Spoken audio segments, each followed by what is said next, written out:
Anna was live.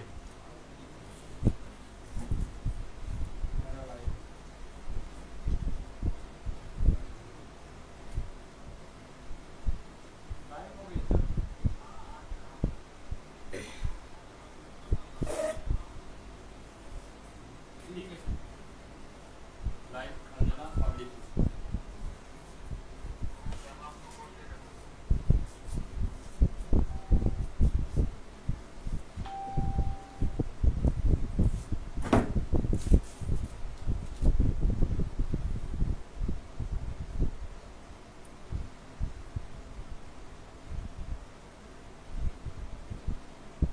या देवी सर्वभूतेषु शक्तिरूपेण संस्थिता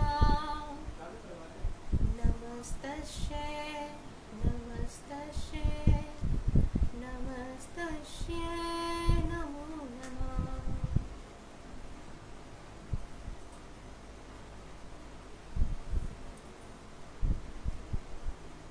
जय श्री राधे कृष्णा सभी को, और मेरी तरफ से आप सभी को हमारे इस शुभ पर्व नवरात्रि की हार्दिक शुभकामनाएं। मैं यहाँ उपस्थित हमारे अखिल भारतीय कचेरा महासभा के पदाधिकारी, माननीय आदरणीय हमारी बड़ी, हमारी माताएं, हमारे सभी स्वजातीय मित्र, भाई बहन, यहाँ पे उपस्थित सभी को और मेरे अपनों को मेरा प्रणाम है, और आप सभी का इस लाइव शो में आपका बहुत बहुत स्वागत है। मैं अंजना वर्मा हूँ और मैं मध्य प्रदेश राज्य के एक खूबसूरत से छोटे से शहर सीधी से बिलोंग करती हूँ। अकॉर्डिंग टू माई फैमिली, अगर मेरी फैमिली में अगर देखा जाए तो मेरी फैमिली बहुत बड़ी है। मेरे ग्रेट ग्रैंडफादर मिस्टर स्वर्गीय श्री रामलाल कचेरी जी थे, और उनके 5 बेटे थे, जिसमें से सबसे बड़े मेरे ग्रैंडफादर थे स्वर्गीय श्री रामचंद्र वर्मा जी, जो कि हमारे शासकीय विभाग में एक अच्छे उच्च पद में थे, और इनके 4 भाई थे और एक बहन थी। हमारे अगर नानियोर का देखा जाए तो वो भी बहुत बड़ा परिवार है। हमारे नाना श्री भागवत प्रसाद कचेरी जी, स्वर्गीय श्री भागवत प्रसाद कचेरी जी, जो कि वो भी हमारे ग्रैंडफादर की तरह वो भी सबसे बड़े थे अपने 5 भाइयों में, और वो नागौद से जनरल बिलोंग करती थी। हमारी नानी श्री कृष्णा देवी हैं, और हमारी दादी जी श्रीमती चंद्रकला वर्मा जी। मेरे फादर 3 भाई हैं और 3 बहन हैं। मेरे फादर श्री कृष्ण कुमार वर्मा जी हैं उर्फ प्रिंस, और ये एक व्यवसाय है, मतलब एक व्यवसाय करते हैं। और मेरी माता Shrimati Savita Verma, she is a good home maker, और उर्फ सीता, उन्हें अधिकतर लोग सीता के नाम से जानते हैं। यहाँ उनका नाम शिल्पा है। मेरे 2 सिबलिंग्स हैं। पहले हैं अमित भैया, मिस्टर अमित कुमार वर्मा, और मेरा यंगर ब्रदर अचिंत देव वर्मा। अगर मैं अपने बारे में बात करूं तो मेरी schooling Shri Aurobindo higher secondary school से हुई है, फ्रॉम 1st to 12th। मतलब मैंने एक बार भी स्कूल चेंज नहीं किया, मैंने सारी पढ़ाई वहीं पे की है, मुझे वहाँ बहुत अच्छा लगा था। और एट करेंट मैं SGS कॉलेज में BSc सेकेंड ईयर कर रही हूँ। और अगर मैं, ये तो हो गया मेरा फैमिली बैकग्राउंड और मेरी पर्सनल लाइफ के बारे में थोड़ा सा। और अब मैं बात करूँगी शिक्षा के बारे में, जिसके कारण मैं यहाँ पे आप सभी के सामने हूँ, जिसके कारण आप लोगों ने मुझे चुना। मेरी एक छोटी सी अचीवमेंट जो मेरे 10th 12th में मैंने की थी। जब मैं 12th में थी तो एक बहुत ही सुंदर घटना हुई थी मेरे साथ। हमारे स्कूल में हमारे टीचर्स हमारे सामने आए और हमसे कहा गया कि वो सभी हमारे घर में आएंगे, और सभी बच्चों के जो 12th के स्टूडेंट्स हैं, इतने बच्चे तो थे नहीं, और वो आ करके सभी बच्चों के पेरेंट्स से मिलेंगे। ऐसा पहले कभी नहीं हुआ था इतने सालों में। लेकिन जब उस दिन सर ने कहा तो हम सभी बड़े एक्साइटेड थे कि संडे के दिन वो आने वाले हैं। पर हमें ये पता नहीं था कौन आएगा। तो मैं फ़ोन करके सभी से दोस्तों से पूछ रही थी कि तुम्हारे घर में कौन आया। तो कोई बोलता है कि मेरे घर में तो हमारी जूनियर टीचर्स आई थी जो, और या फिर कोई किसी में और आए थे। लेकिन मेरी जब बारी आई, मेरे घर में जब वो हुआ, पहले तो मैं सोच रही थी कि मैं भाग जाऊंगी बड़ा अजीब लग रहा था उस दिन, क्योंकि फर्स्ट टाइम ऐसा कुछ होने वाला था और 12th के डेज भी थे, बहुत ज़्यादा टेंशन भी थी। ये हमारे एग्ज़ाम के कुछ महीनों पहले की बात थी।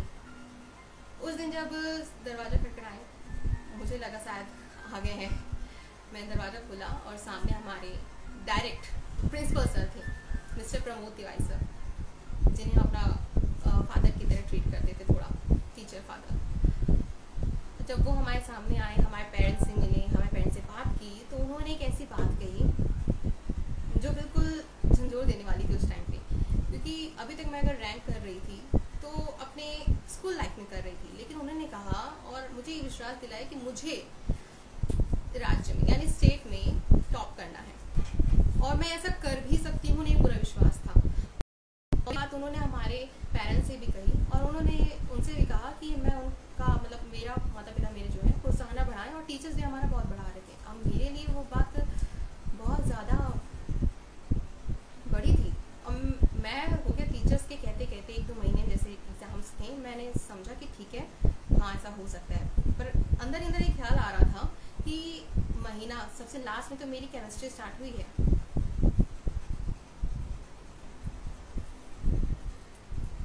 Facebook isn't responding. I said wait.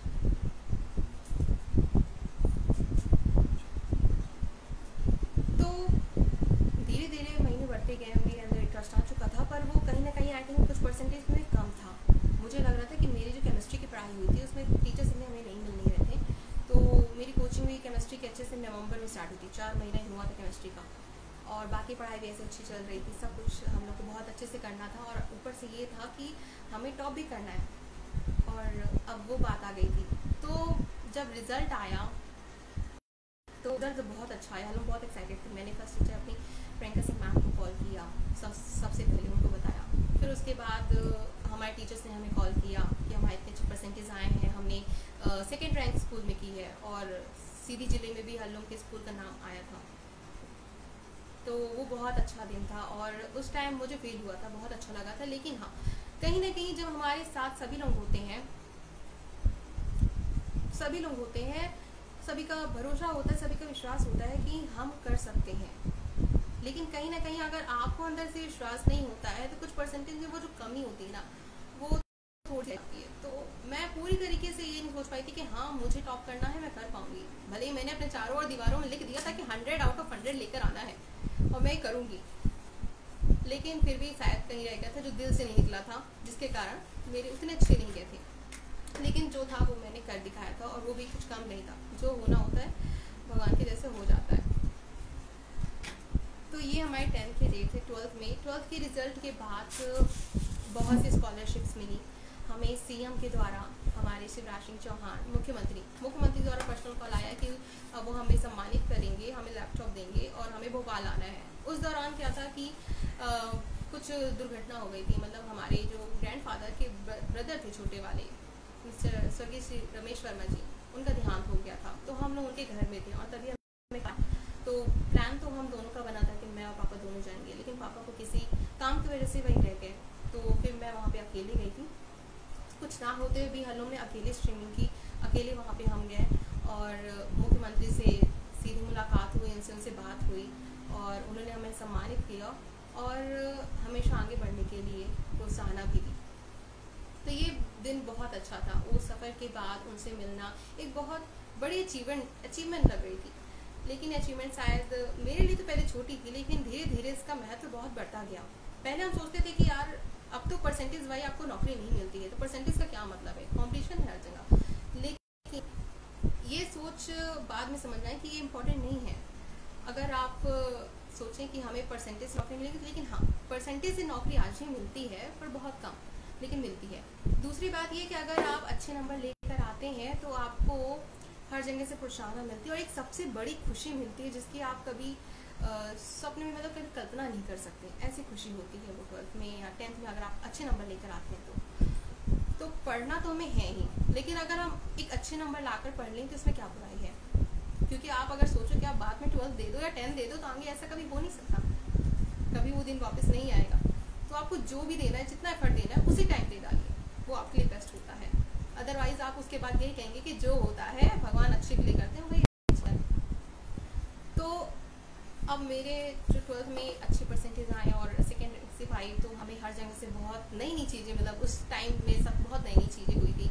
जैसे कि हमारे टीचर्स ने फेयरवेल पार्टी बहुत अच्छी रखी, उसमें मैंने स्पीच दी थी, हमारे सही बड़े लोग आए थे और बहुत बड़े बड़े लोग आए थे। और इसके बाद हमारी जो दीदी थी, हमारी बहनों की सुषमा दीदी हमारी जो थी, उन्होंने हम बहनों के लिए पार्टी रखी मेरे लिए कि मैंने इतना अच्छा अचीवमेंट की, तो मेरी उसमें पार्टी रखी और मुझे गिफ्ट मिली सरस्वती माता दी, जो उन्होंने कहा कि मैं घर जाकर के खोलूँ। थैंक यू फॉर दैट दीदी। और इसके साथ ही मुझे परिवार से बहुत खुशी मिली, मेरे परिवार के लोग बहुत खुश थे, वो दिन बहुत अच्छा था, टीचर्स बहुत खुश थे। हमारे अपनों के अलावा हमारे जो चाहने वाले हैं, हमारे जो कनेक्टेड, उनके अलावा हमारे समाज के कचेर समाज के लोग, उन्होंने भी बहुत प्रोत्साहन दी, बहुत खुश हुए वो, और जिसके लिए उन्होंने बहुत तरह की एक्साइटेड करने वाले इनाम भी दिए अपने तरफ से, और कई सारी मन को बिल्कुल दिल को भावुक करने वाली बहुत अच्छी अच्छी बातें भी कही थी उन लोगों ने। तो उसके लिए आप सभी का बहुत बहुत धन्यवाद, जिन्होंने मेरा उस टाइम बहुत सपोर्ट भी किया और मेरे खुशी को और चार चांद लगाया। इसके साथ ही आपको एक बात बताना चाहूँगी, जो कि ये बात अक्सर किसी भी बच्चे को पता नहीं होती है। मुझे रियलाइज़ हुआ कि इस बात को पता अगर सब बच्चों को चल जाए तो बहुत एक्साइटेड होंगे। अगर मुझे ये बात पता होती पहले तो मैं अपना तो फुल एफर्ट देती। मेरी मतलब मेरी लाइफ में जो प्रॉब्लम्स थी उसमें से बहुत सारी प्रॉब्लम्स कट हो सकती थी। तो वो जो चीज़ थी वो थी एक स्कॉलरशिप।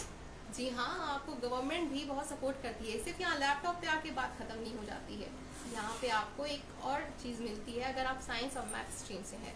अगर जितने बच्चे साइंस और मैथ स्ट्रीम से बच्चे इस बात को सुन रहे हैं तो वो ध्यान से सुने कि अगर आप 80 या 90, 85 या 90% से आप ऊपर लाते हैं तो आपको गवर्नमेंट की तरफ से एक स्कॉलरशिप मिलती है, जिसका नाम भी उसके काम के जैसा है, इंस्पायर स्कॉलरशिप।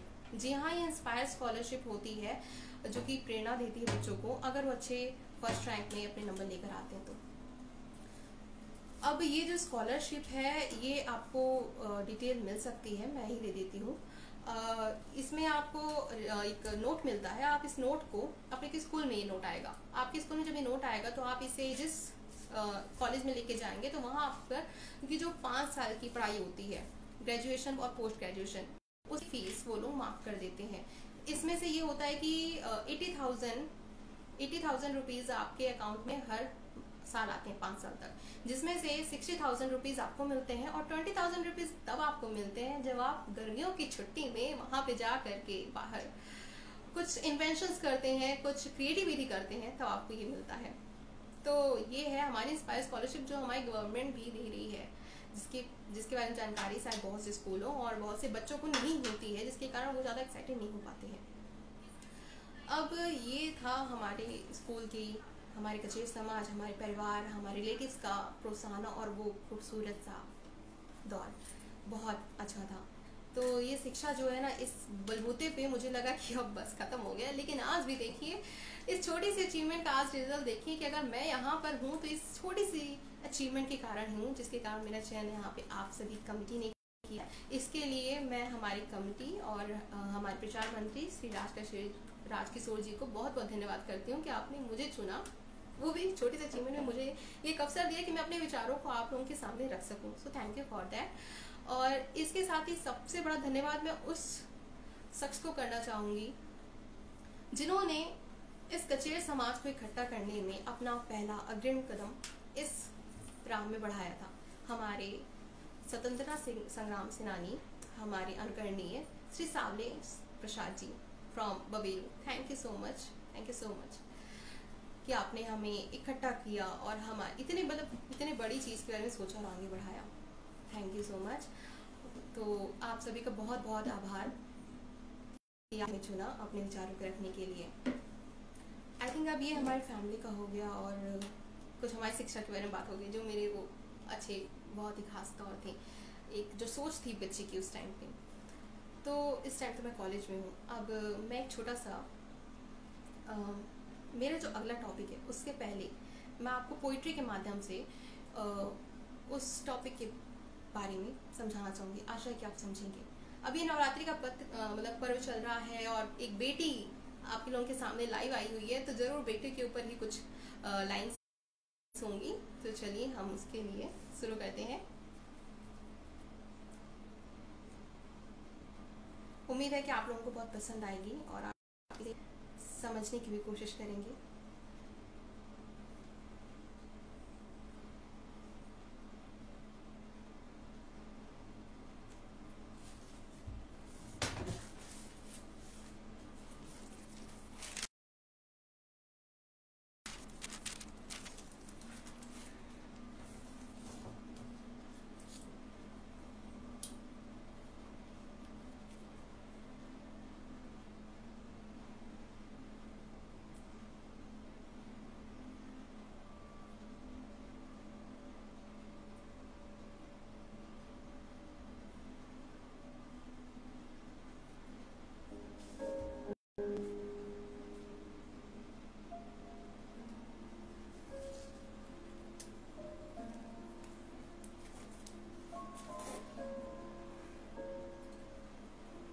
लड़की हो तुम थोड़ा लिहाज करो, लड़की हो तुम थोड़ा लिहाज करो, लोग क्या कहेंगे आंसू पोंछो चेहरा साफ करो। अगले घर जाना है तुम्हें थोड़ा तो बर्दाश्त करो। पर लड़की को हर वक्त समान की तरह से आंकने वालों, तुम भी तो थोड़ी लाज करो। क्या वो औरत है तो उसे जीने का अधिकार नहीं? क्यों उसका वे बेपाक होना जमाने तुझे स्वीकार नहीं? मेरे इस पोइट्री का टाइटल है औरत हूं मैं कोई समान नहीं।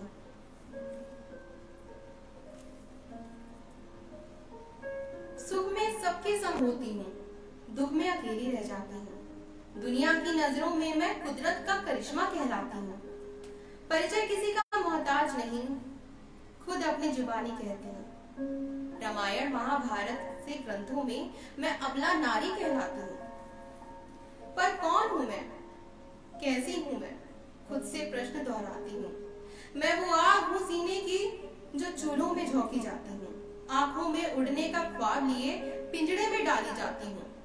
उठना चाहूं मैं फिर से तो पैरों से रौंदी जाती हूँ। लाख प्रतिभा हो मुझ में, लाख प्रतिभा हो मुझ में, पर हर कदम पर रोकी जाती हूँ।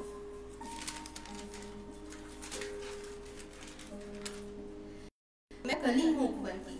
यहाँ पे उपवन और कली का मतलब है कि जब लड़कियां और बेटियां 18 साल पार कर लेती हैं, उनकी डेडलाइन स्टार्ट हो जाती है, यानी उनका समय स्टार्ट हो जाता है शादी की उम्र का। तो आगे की लाइन है, मैं वो कली हूँ उपवन की जो खिलते ही तोड़ ली जाती हूँ। कभी मस्तक पर कभी चरणों में बस यूं ही चढ़ा दी जाती हूँ। खुद से ही जन्मी दुनिया में जो एक लड़की बेटी माँ जो एक मौत से निकल करके बच्चे को जन्म देती है, जिससे इस दुनिया की शुरुआत हुई है, वो क्या कहती है कि खुद से ही जन्मी दुनिया में मैं खुद ही असुरक्षित पाती हूँ। खुद से ही जन्मी दुनिया में मैं खुद को ही असुरक्षित पाती हूँ। मैं वो खामोशी हूँ आंगन की, मैं वो खामोशी हूँ आंगन की जो रातों को चिल्लाती हूँ। क्यों आगाज नहीं मैं, क्यों आगाज नहीं मैं, आगाज मतलब यहाँ पे शुरुआत है। क्यों आगाज सिर्फ मैं एक जरिया हूँ, आते जाते लोगों को क्या मैं सिर्फ एक नजरिया हूँ? क्यों शोर भरी इस दुनिया में मैं मन में सिमटी एक खामोशी हूँ। अपने इन हालातों की शायद मैं खुद ही दोषी हूँ। पर एक बात कहूँ मैं दुनिया, पर एक बात कहूँ मैं दुनिया, मैं भी तेरी ही जैसी हूँ। मैं बेचैनी में उस मन की जो चैन से जीना चाहती हूँ।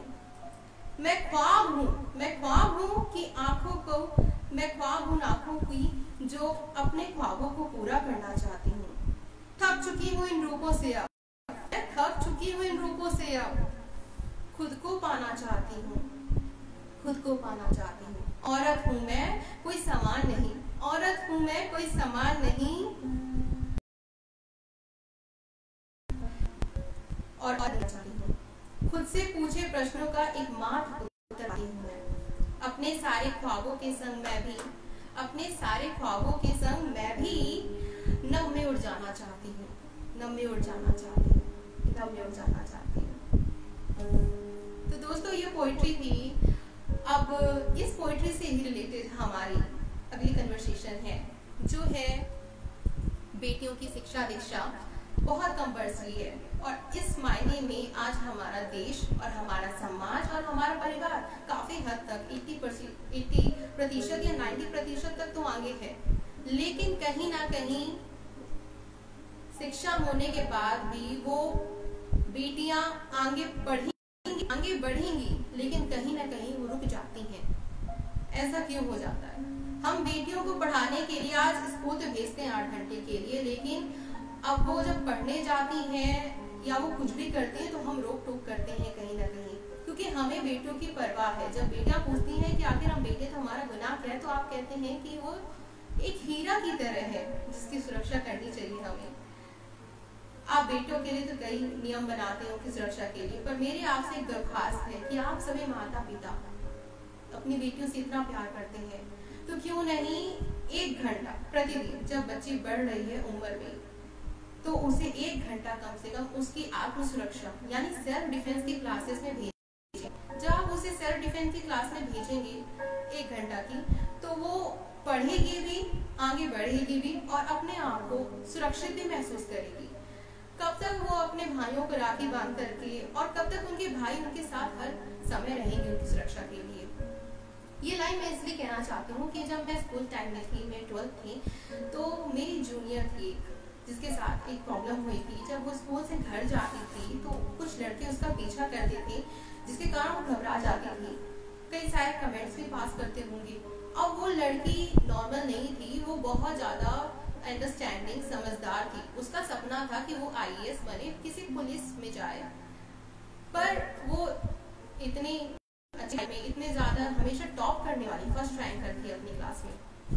लेकिन जब उसके साथ एक घटना हुई तो हम सब में से किसी को पता नहीं था। अचानक से हमारे स्कूल में एक प्रोग्राम रखा गया जिसमें बेटियों के ऊपर प्रोग्राम था। कई डॉक्टर्स थी और इसमें कई सारी महिलाएं थी जो कि एक अच्छे पद में थी और अलग अलग स्ट्रीम में थी।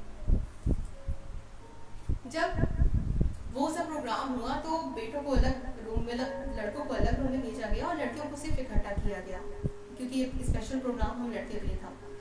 फिर उस समय भी बात समझ में आई कि उस लड़की ने अपने मम्मी पापा को कुछ नहीं बताया था, क्योंकि उसे कहीं ना कहीं डर था कि अगर मैंने उनको बताया तो वो यही कहेंगे तुम्हारी कहीं ना कहीं गलती होगी, तुमने पलट में कुछ जवाब दे दिया होगा या फिर कुछ कमेंट कर दिया होगा, शायद तुम्हें कोई गलती होगी।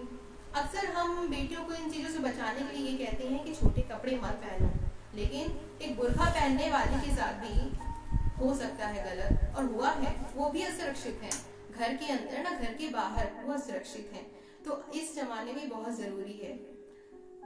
उस लड़की में छोटी सी चीज का इतना इफेक्ट पड़ा, उन लड़कों के मतलब उन बकवास से कमेंट का इतना असर पड़ा कि वो आगे से बढ़ते क्लासेस में उसकी रैंक कहीं ना कहीं टेस्ट में कम आने लगी। जहां वो फर्स्ट रैंकर में सालाना आ रही थी, सालों से आ रही थी, लेकिन वो रैंक में कम होने लगी। कहीं ना कहीं माइंड से थोड़ा सा पढ़ने लगा था। तो अब मेरी आप लोगों से यही ख्वाहिश है कि आप अपनी बेटियों की परवाह करते हैं, उनकी शिक्षा में ध्यान देते हैं, तो अगर आप उनकी सुरक्षा के लिए उन्हें 1 घंटा उनकी सेल्फ डिफेंस क्लास में भेजेंगे, सभी बेटियों को और सभी बेटों को भी, क्योंकि आजकल का जमाना ना बेटों के लिए अच्छा है उतना और ना ही बेटियों के लिए। This is the 21st। अब इससे फायदा क्या होगा? फायदा तो ये होगा कि बेटियां अपने आप में कॉन्फिडेंस फील करेंगी कि अगर ऐसी कई कंडीशन आई तो वो खुद से हैंडल कर सकती हैं।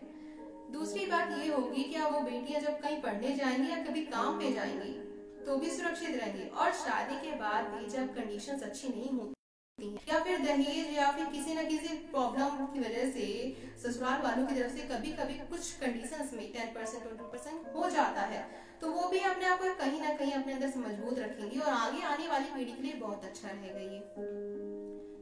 तो सेल्फ डिफेंस की क्लास 1 घंटा ये तो बनता है।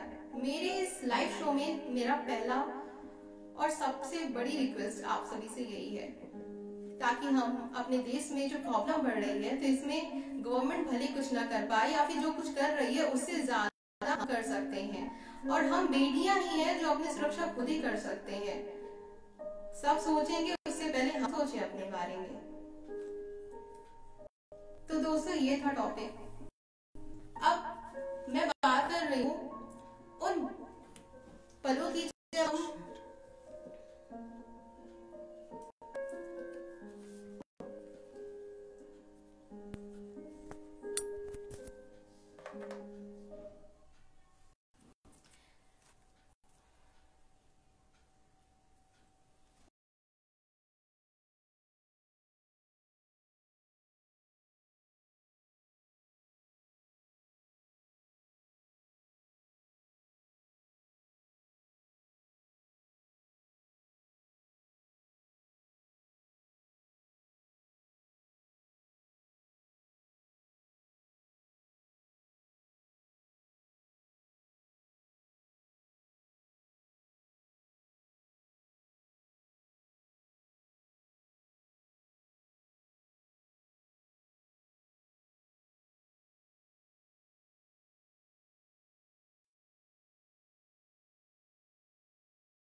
होना चाहिए कार कमरे में, ऊपर में सर डाल ले हो तो